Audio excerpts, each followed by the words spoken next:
Hello, this is Felicia Moore. Welcome to another edition of Realty, Resources, and Realities.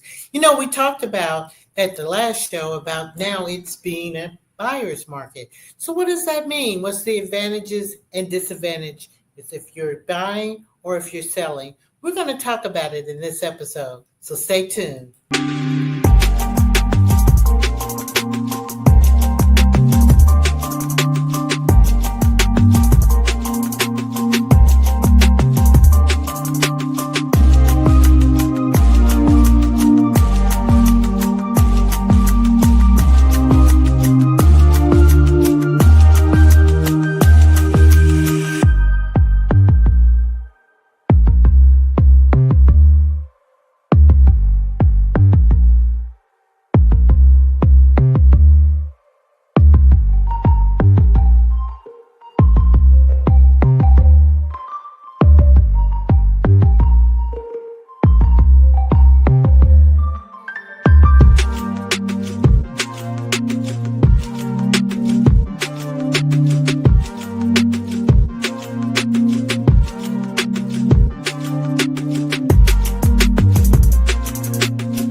Hello, Felicia Moore here with Realty Resources and Reality right out of Exit Realty West Midtown. So before we get started, I do want to ask you to please like this video so we can get it out to other people, share it. There may be information a friend or somebody you heard talking about real estate needs to know, or please subscribe because we want to get our viewership up. So anyway, today we're talking about the advantages and disadvantages of a buyer's market or a seller's market, whether you're buying or whether you're selling. I've got some great notes that I pulled together for you that we're going to go over today. But please like, share, and subscribe as I asked. And then also I just want to, again, send the invitation to you.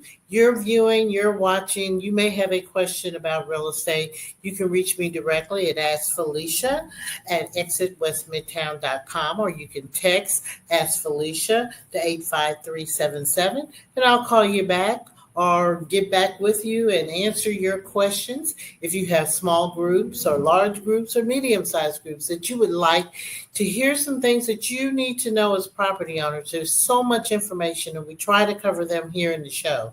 But I would love to come and speak to you. I'm also the community engagement person and resource person here at Exit Realty West Midtown because we really care about giving back to the community. So please use me, call me, and let's get together on that. So you have that way to call me and reach me, and hopefully you've liked the video.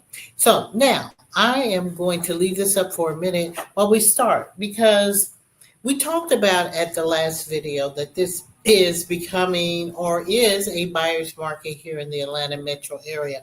So I did a little bit more research because I was saying, okay, well, that's good to tell people. But if I'm looking now to buy something, or if I'm looking to sell my property, what does this really mean for me? So first, let's talk about what indicates a buyer's market and why people are reporting that we're moving into it. And this is an interesting statistic. In February of this year, 68%, so that's a large percentage of the homes in the metro area. So I'm not just talking about the city of Atlanta. I'm also talking about 14 county or larger area, which we call the Atlanta metro area. And let me say, all of this is nuanced as well because it depends on the neighborhood. There may be a little difference, but this is just a general overview to give you a sense of what's going on. So 68% of the homes in the metro area sold below their original list price. So that means the sellers are putting it out there. They say, I want $500,000, and they may have gotten $475,000. They were not getting exactly what they were asking for, and 68% of them were below what they asked for. 62% of the sellers offered concessions. So that means that the seller, in order to sell the property, made some concessions to the buyers. And that is well above the national average of 44%. So nationally, Sellers are making about 44% of them are making concessions to get the property sold. In this area, we're doing 62%, so that's pretty substantial. Now, in April of this year, there were 63% more sellers than there were buyers. So now we have sort of flipped the script where we have more supply than we have people who are demanding it. And believe me, real estate is cyclical. It's going to go back and forth, but right now this is where we are. And so Atlanta is among the top metros sliding into what they call buyer favoring territory. The median home price fell 2.5%. And then a recent spring home buying season, which is, what we just passed through, it was the weakest in 13 years.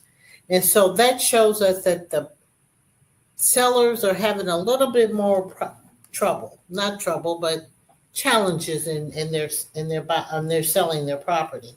So market balance are transitioning. So now we are considered in the metro area transitioning from a seller-favored environment to a more balanced, buyer-friendly phase. So inventory is still increasing. In some months, it's nearly 50% year to date. So over 50%. So the bottom line, and I'll give you this, it says that metro area has shifted firmly towards a buyer's market in 2025, but it's nuanced, as I said earlier. Now, homes that are very well priced, and that's something we'll talk about before, those that are in great condition and are highly marketable in a great area and all of that can still move quickly in this market without maybe as many concessions. But again, that will be on a neighborhood by neighborhood basis. So the pros and cons. There are pros and cons to selling and buying in this market. And we're going to talk about that, but we're going to take a quick break. And when we come back, we will get into the pros and cons. Hi there. For Wisdom Wednesday today, I want to talk about empathy. Empathy is actually a strength. This entire organization was built on empathy, that empathy orientation of putting yourself in someone else's shoes. In fact, it was built from a position of love, building a company based on human potential. But I think that it couldn't be more important than it is today to have empathy for every single human being. One of the best ways to do more business and be part of your community is to just reach out, see how everybody's holding up. Make sure that you're adding value to people's lives and help them regardless of what the circumstance or the situation is. We see such divide today, and we really, especially an empathy-oriented company, we're the family we chose. Exit is the family we chose. We chose to be part of this special organization, and we talk about it all the time as part of a family. We have blood relatives, and then we have the family that we've chosen. And you're in a community that you probably chose to be part of too. And so I think it's really important to have empathy, lead with a position of love, and probably it's actually the best way for you to increase your business and increase your quality of life. Thank you for that message to remind us to have empathy. And again, we are here at Exit Realty West Midtown to serve the community and to help you with your real estate needs. So feel free to call us. We are here to help. It doesn't always cost. We just are here to be a resource to you. So again, I will tell you, if you want me or any of the broker of record, Michael, to come out, we will do that because we have empathy and we care for the communities that we serve. So please reach out to me. So anyway, let's get into what we were talking about, which are the pros and the cons. So being in a buyer's market, the advantage goes to the buyer. So when you hear someone say it's a buyer's market, advantage goes to the buyer. You hear someone say it's a seller's market, advantage goes to the seller. So in a buyer's market, the advantages for the buyer is, of course, is they have leverage now. They can do more negotiations. They can ask for those concessions, pay closing costs, pay compensation, whatever it is that you may need. You know what? I don't like that room, that color, and I like it another color. Now, some of these things are petty, but I'm just giving you examples. You can ask those things and ask for closing costs or rate buy downs. There are things that you can do as a buyer to try to make it as favorable for you, which you should in this market as you can. And then there's increased inventory because that means if it's a buyer's market, there's a large inventory and there are fewer buyers. So it gives you more options and more times to look at. And hopefully the prices are starting to decline. So that does give you some options on the price as well. So here's the disadvantages for the buyers, and particularly in this market, it's the high mortgage rates. And with mortgage rates going between 6 and 7%, it's hard to maintain affordability. While the prices are dropping in terms of the house, it's still relative high to income. They are saying, for example, a household income of $120,000 is need to afford the median house in Atlanta.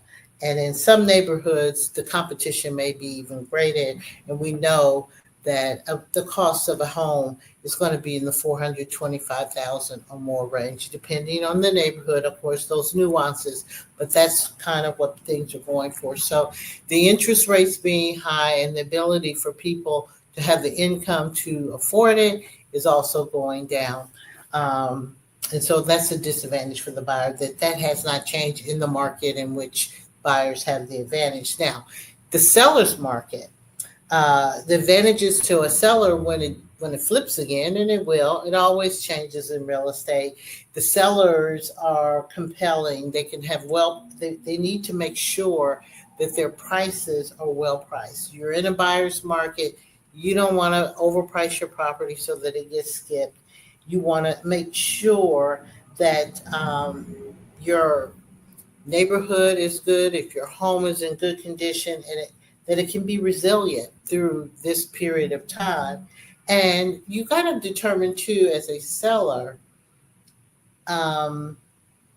when do I really need to sell and how soon do I want to sell? Because you may need to think, price the property correctly, but then think about how much of a concession can I make? This is what I listed for. This will be my personal bottom line when I get into negotiating. So there are a lot of things for a seller to consider in this market. Do I need to sell it now? Do I need to sell it quick?